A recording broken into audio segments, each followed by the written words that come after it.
Hello.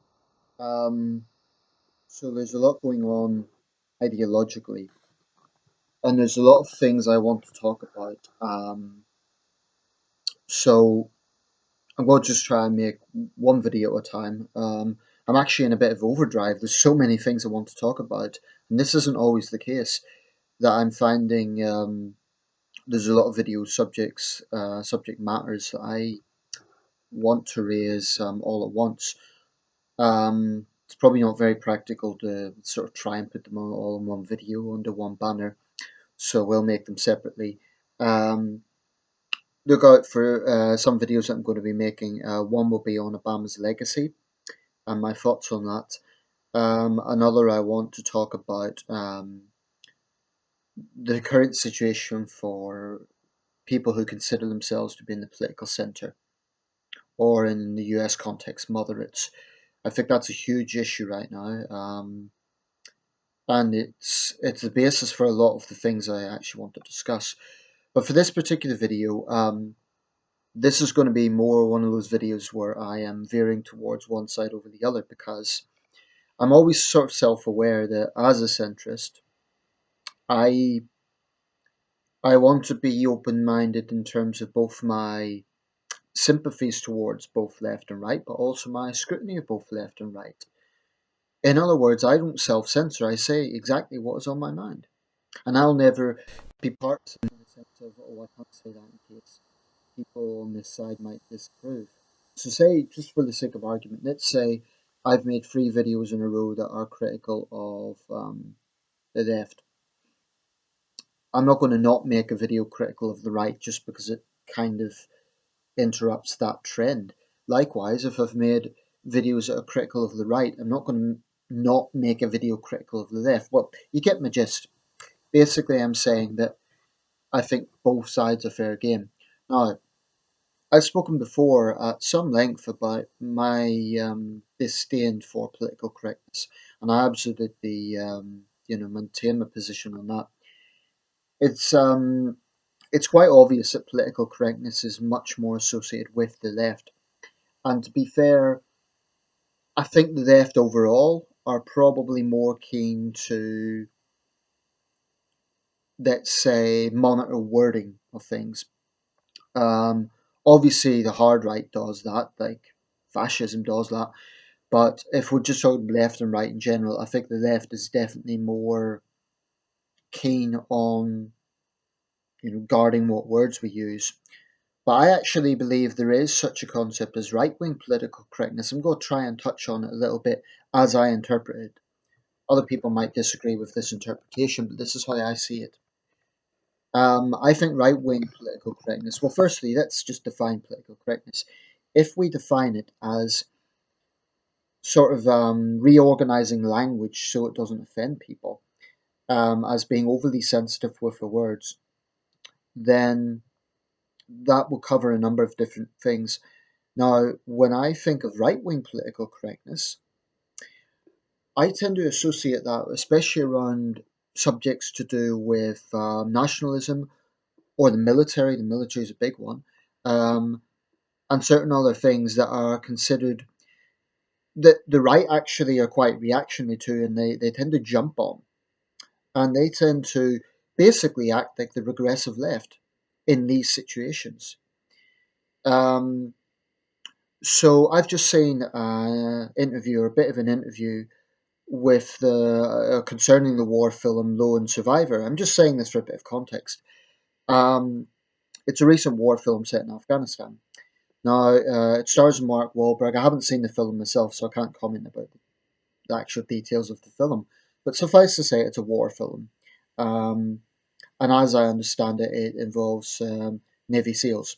It's depicting Navy SEALs. Now, Mark Wahlberg, he's one of my favorite actors because I think he's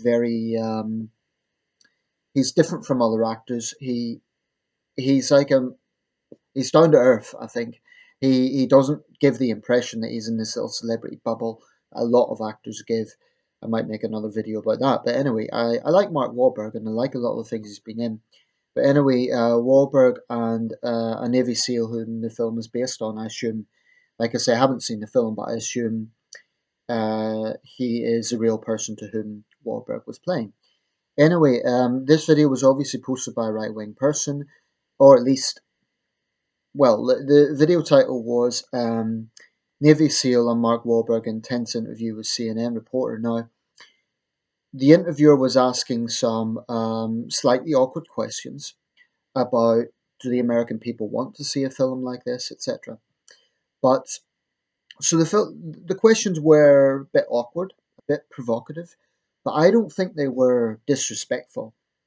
Anyway, I looked at the comments section and all I could see was vitriol against this interviewer, against this reporter. It was pretty much along these lines. This lib turd card, CNN, Clinton worshipping, blah, blah, blah, blah, blah, communist. It was just a rambling tirade of hate and vitriol directed against this interviewer for absolutely no good reason. I could understand if the questions were really, you know, in their face and disrespectful, but they weren't. They were a bit edgy, but the way I see it is why, his job is to interview about the film. It's not to just toe the line of what Mark Wahlberg and the Navy SEAL want to hear. And yes, I say the Navy SEAL as well. And this is where I bring in the political correctness issue. I think the right has a mentality that anyone in uniform, because there's the respect factor, and that's totally understandable. But just because someone has been brave and done a noble thing or has served the country doesn't mean that they cannot be questioned. It doesn't mean that they have to be put in a bubble. And I think that's bullshit, to be quite frank about it. And like I say, the questions, from what I could see, were not disrespectful. A little bit. Basically, I think he was just trying to gauge this is a war film. And it seemed like a fair question to me. Do you think American people want to see this? Obviously, people did see it. But at the same time, I think it was a fair question because there is war fatigue. Now, that's not any sort of disrespect to the man's personal courage. But in the end of the day, if you're going to go to an interview, you have to expect questions, whoever you are. And I think that's why I talk about right wing political correctness, especially involving the military. And people can disagree with that, but I think it's very obvious. And the same applies to anything to do with anything connected with patriotism. I'll give another example.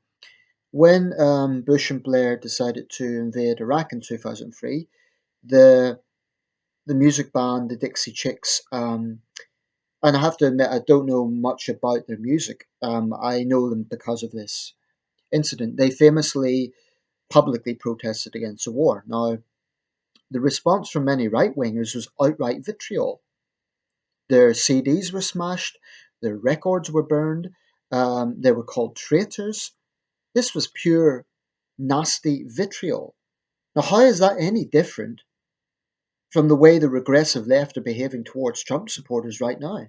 I'll tell you something, it's no different at all. And this is why, frankly, I'm proud of being a centrist, because I see the bullshit on both sides. And the problem is people get so partisan, and this is perhaps veering into the areas I'm going to be discussing in another video, but people get so partisan, they get so angry that they can't think reasonably.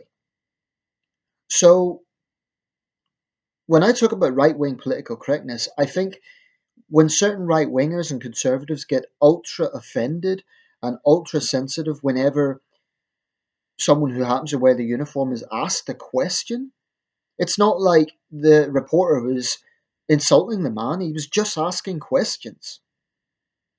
And that's what I think is bullshit.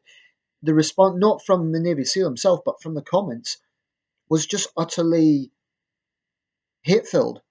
It's no different from the hard left, spewing out hate against Trump supporters. It's two sides of the same coin, and it's bullshit. So all I would say is, if, say for instance, you disagree with that particular interview, I might put a link on it if I could find that on my viewing history. Judge for yourself. I really don't think that the questions warranted the vitriolic response below. I can understand people not agreeing with the questions. I can even understand criticism of the questions. But the sheer vitriol, to me, that is actually right wing political correctness. the same as the response to the Dixie Chicks. It's the right being overly sensitive. So, when we talk about political correctness, certainly it is a big problem within the regressive left. No question about it. But I don't think the right is immune from it. I do think that the right have their own version of political correctness, and it's not just in America. To give an example closer to home, I would describe this as a sort of right wing political correctness, although it was at a time before the concept of political correctness was in the public sphere. In the 1960s and 1970s, we had a social campaigner, Mary Whitehouse, she was called. She was politically quite conservative, and she was famous basically for trying to censor um, any sort of adult material on TV whatsoever. And she was really, really puritanical about this. Now, that's right wing political correctness in its own way. It's no different than the left, the regressive left, I should say, trying to censor anything that might offend, for example, gay people or ethnic minorities. It's just another form of control. So what I would say is summing political correctness up, it's trying to control speech in any way, or trying to shout down others simply for having an opinion. I understand that passions can run high, but if you give the impression that the other person doesn't even have a right to ask questions or to speak, then you are the bigot. You are the control freak. And I don't care whether you're on the left or on the right. That's the bottom line. By all means have passionate debate, but I think, when right wingers respond that way, they're no better than those left wingers who do that. Just calm down. It isn't worth that sort of reaction. It just isn't. And it to me says a lot about that sort of mentality. Again, it's like I think it's connected to this idea that if someone's wearing a uniform, they're in a bubble, and I don't agree with that at all. And before anyone gets the wrong idea about me, I have a huge amount of respect for the men and women who risk their lives for the country. It's something that most people wouldn't do. But in the end of the day, the guy chose to be part of a film. Now, like any film, it's going to have interviews. And did he really expect the interviewer to just kind of say things he wanted to hear? I mean, that's not how interviews work. It just isn't. And it shouldn't be. Because if that was the case, then frankly, the reporter wouldn't be doing his job. So, yes, I am defending the reporter. He has a right to ask those questions. Sure, CNN's biased, I get that. And I've certainly been critical of CNN. But we have to be very careful not to get into a situation where the critique of news bias then morphs into always attacking journalists no matter what they say or do. Okay, let me know your thoughts. If you are of right wing persuasion, I'd be interested to know what you think. I mean, you might disagree with what I'm saying, but all I would say is please consider it.